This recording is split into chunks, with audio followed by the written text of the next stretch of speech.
Hello, this is Mike with TradeWinds RV Center. Here to congratulate you on your 2025 Jayfeather 24RL from Jayco. I'm going to walk you around your travel trailer and show you how to use a few things so you can get the best out of your camping experience.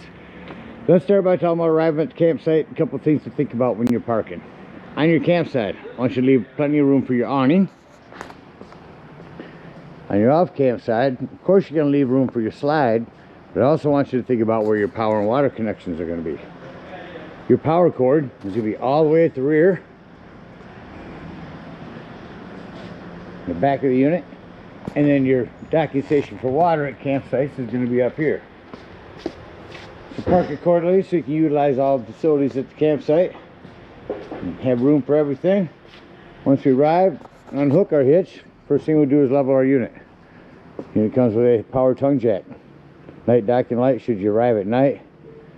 Simply lower or raise the unit until you're level. You can chock your tires once you're level. Should you lose power, speaking of power, under this rubber stopper right here, you got a small silver hand crank. That'll get on there and get this up and down without power. Speaking of power, check your battery post every now and then. Make sure nothing's wiggled loose. Once we got our unit level, next thing we do is stabilize it. New quick drop stabilizing jacks on these Jaycos. Get up in here and release your safety chain. Hand crank, you can use a drill gun. I don't recommend an impact driver. Impact driver could tear this connection up. Run it down a couple. Grab your finger. Lift that right up and drop that right to the ground. I'm going to recommend stabilizing jack pads. Jack pads will protect the feet of your stabilizing jacks from dirt and debris, keep them from sinking into the hot black top in the summer. Once you got that down, run this crank down a couple more times until it's taut. Remember, you don't want to lift the unit. We already have it stable, or level, we just want to stabilize it. Get all four of those down. Got our unit level and stable, we can hook up our power and water. Big long 30 amp cord here. Plugs in the rear, kind of like a pistol grip. It'll go in at about 11 o'clock, lock in at noon, put that black washer on there, you're good to go. Should you need to plug into a 110, at the end of that, throw this 30 to 15 amp reducer on there. Got your power hooked up. Let's hook up your water. At campsites, you're going to hook up to city water connection. First and foremost, grab your water pressure regulator. This water pressure regulator is going to reduce water pressure to 40 to 50 psi, protecting the lines in the unit. Always use these because you don't know what the water pressure is at different campsites. Hook that up. Hook up your hose. Don't turn your hose on yet. Just find your hot water heater. Yours is over on the campsite. And all we're doing at this point is this little black head right here has got a slot in it. You can release all your water out of that when you're done camping. Just make sure it's as back and tightened to the right. Then you can go ahead and turn that hose on. After the hose has been on for a few minutes, go inside and open up the slide if you need to. I want you to get in there and open up all of your sinks and showers. Get all your water lines running. Get all the air out of the lines. Then you can go ahead and shut them off and you're all set to camp. Now let's say we're going to go camping. We're going to go dry camping. In that case, right next to your hot water heater is going to be your potable water. Put your fresh water in here. No need for a water pressure regulator here. You can use a gravity fill this with a hose. Two ways to tell it's full. One, there's an overflow valve right there. Or two, on the inside where you check the levels of your black and gray tanks, there's also a freshwater button.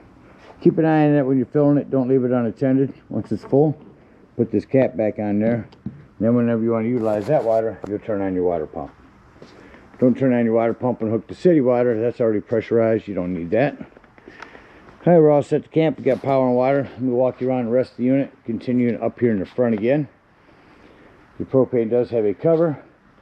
Recommend having the open part flap toward the back, so if the wind does catch it, it's not going to flip it up on you.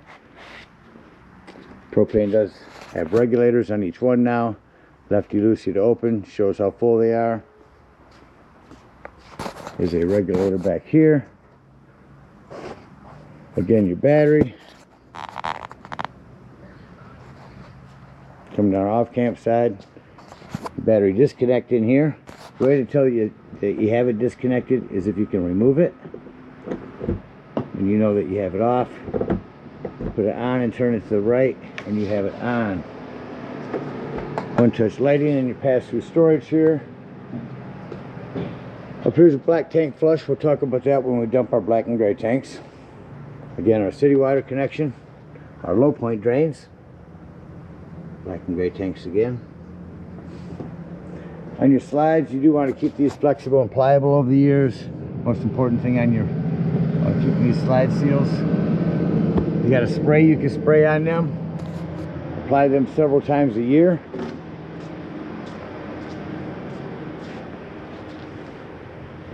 That white handle right there is your low point drain for your fresh water.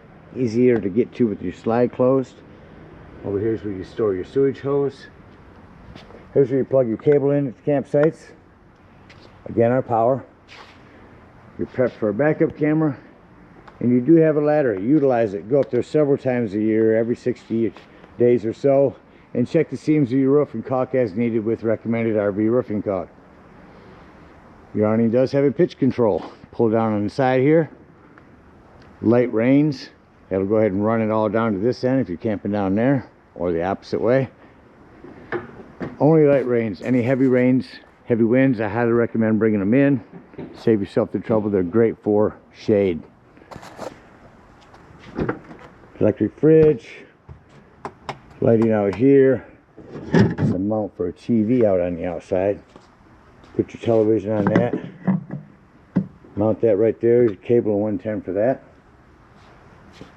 Also got a springboard hose for out here. Charging port. And your outdoor griddle. Pull that forward. When you lift this up, your propane is on. In order to close that back in, you have to shut your propane off. Make sure it snaps in for travel.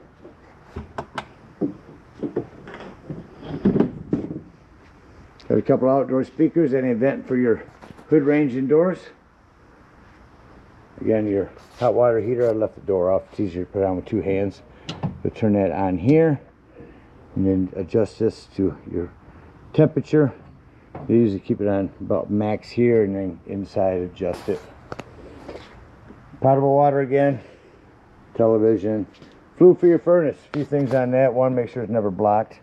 Two, if you are running your furnace, steer clear of these. They do get hot. And three, I recommend getting a bug guard for those. Brings you back up to our pass-through storage. All covers everything out here. This is the docking lights here. Check out the inside. Coming up inside the unit, we're going to look straight ahead and come to our control panel. Here's where you check the level of your brand new battery, your fresh black and gray tanks. Here's where you turn on your water pump to get to that fresh water. Living room lights, awning lights, awning and slide control. On your awning real quick. But you only want to extend that out until that flap falls down and you can see that brown bar. If you hold that extend down, that will continue running itself out, run up onto itself and start running itself up backwards. So please keep an eye on it when you run it out. Make sure you don't run it out further than you need to. As it's coming in, stay over here is your Go Power solar controller. The whole purpose of this is to keep your solar panels from overcharging your batteries. I'll send you a separate video from Go Power. The only thing you need to do is just make sure that it stays on your flooded batteries. Down here is where you'll set your hot water heater. Over here is where you turn on our furnace. The awning in. Close out some of the shop noise. These locks work best when gently slammed. I just turn on our furnace here, our thermostat. Go through to mode to cool. I should crank this AC up here. On this AC they have what's called a quick dump here. We'll close that when it kicks on.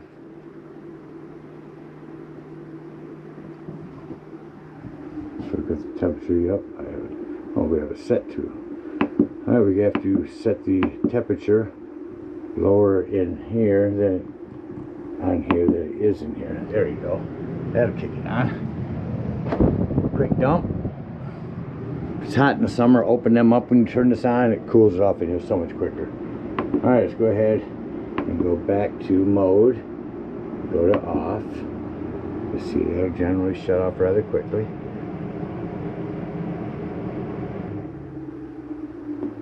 Alright, go back into mode. Go down to your furnace. Make sure your furnace is set higher. It is, and just kick down. There's your return down there. You hear that? What I want you to see is that when I do shut your furnace off, turn mode, back to off. Generally, these furnace fans take a minute or two, about 2 minutes really, to cycle through before they shut off. Down below that is going to be your carbon monoxide and propane detector. Over to the left of that is going to be your breaker box and fuses. Got a ton of 15s in there. Highly recommend having some of those with you when you go camping. Pick a couple of 20s up there. Fire extinguisher. Make sure that you and anyone that is camping with you knows the fire extinguisher is located by the entry doorway in case of an emergency. That head us into our living room. Our fridge controls are all inside. Self-explanatory microwave. Light and fan above our cooktop. Shut that off. I'll tell you, this glass top makes an excellent backsplash. Put that up there. Turn your oven on, or your stove on. Pull that in. There's your sparks. I would like these. And your third one here. That's how you light all those. Oven, same way. You'll light it. You go to the light, light it. Watch your pilot light. You'll usually see it in there. And then you can go ahead and turn it to your desired temperature, and that'll all change on here. Make sure you put this glass down when you're traveling. A cutting board and drying rack above your kitchen sink. Below your kitchen sink is access to your plumbing. Keep an eye on it here in your bathroom. If you travel a lot in this, bounce the house down road a lot, just check your fittings, make sure nothing is getting wet. Those are both access panels. Your water pump is inside there for winterization. A cool pop-up charging area here. And let's go ahead and turn your sofa into a bed. Show you how that is done. Take your Velcro cushions, take them off the back. Grab the front, fold your arms and feet. Hold your feet out and pull it towards you. Lay the back part down. Just that quickly. You got a nice sleeping quarters. Now the most important part is when you're putting this away, lift the back up first.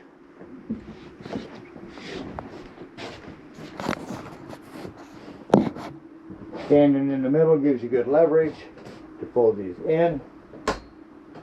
Touch your fingers at the pinch point.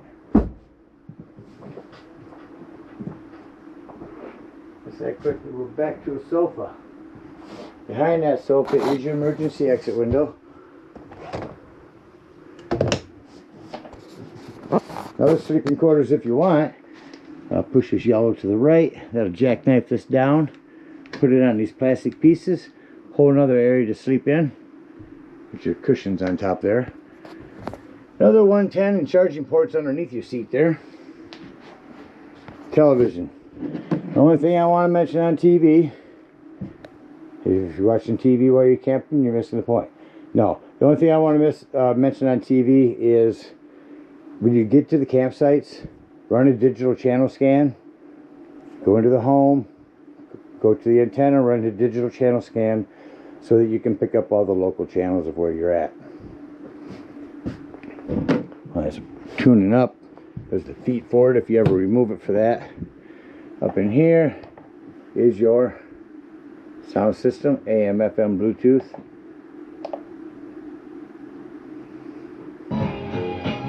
Indoor and outdoor speakers, and they are loud. Nice sound system. Hold that one to mute. Off. Television made its way to a channel. Shut that off.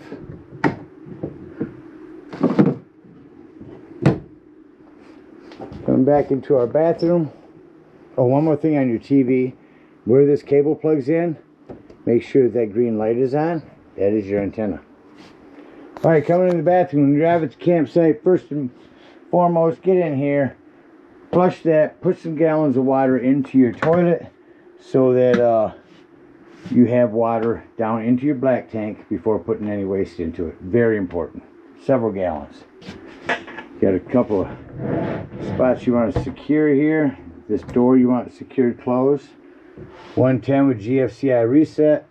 And again, access to plumbing. It's almost all PEX nowadays. Easy to maintain, but maintain it more than you would your home, because you're not bouncing your house at home down the road. This bedroom door, you want that snapped open for travel. We got some storage underneath here that holds up now with your hydraulics. Really nice. Do have a hand crank open vent here in the bedroom. All types of accent lighting. Another emergency escape window. You're prepped for a TV here. There's your backer, cable 110.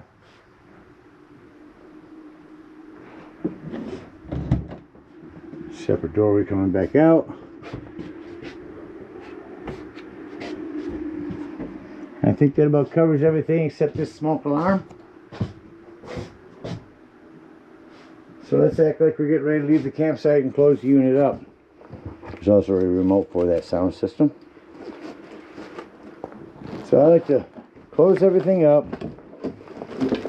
put it all away, and then I say doors and drawers. Shut that oven off. Doors and drawers. Walk through the unit, make sure all the doors and drawers are closed. Especially up in here, you want this TV back, you want these doors closed, you want nothing to impede that slide. Now I'm going to come to my control panel and shut off my living room lights.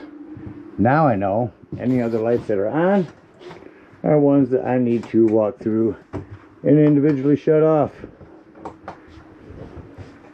It's nice having all this one-touch lighting though. You can just leave like one on at night and it lights up the whole living room. Come into our bathroom. Got another hand crank open exhaust vent here. Doors secured open. I know that's just accent lighting from here. Make sure our vents are closed, our windows are closed. Doors. Turn back on our living room lights and retract our slide. Again, we're making sure that the importance of having those closed, that'll rip them right off the wall. So have those closed.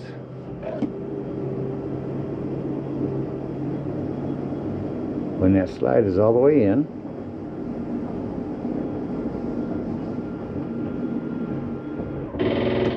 you'll hear that noise telling you it's all the way in. So off that light next to the unit.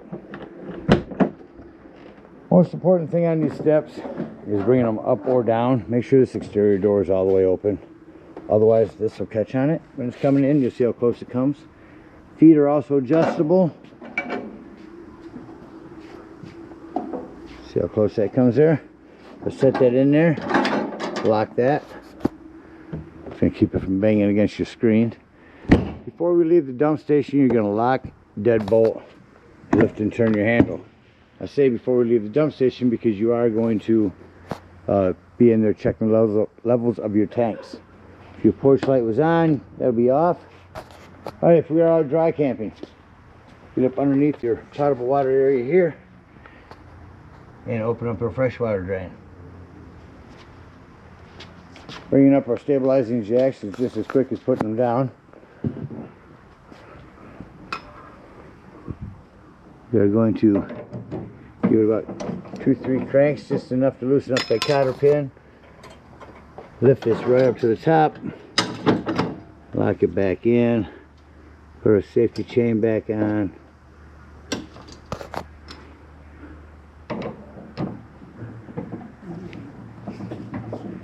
And then we're done. Alright, if we are out camping at a campsite, we'll unhook our power, our water, our cable, hook up our hitch, and head on up to the dump station. At the dump station, parked accordingly. Your dump is going to be right in front of your tires on your driver's side of your tow vehicle. That 10-foot hose comes with your convenience pack. Hook that up and pull your black holding tank. That's going to be your left one.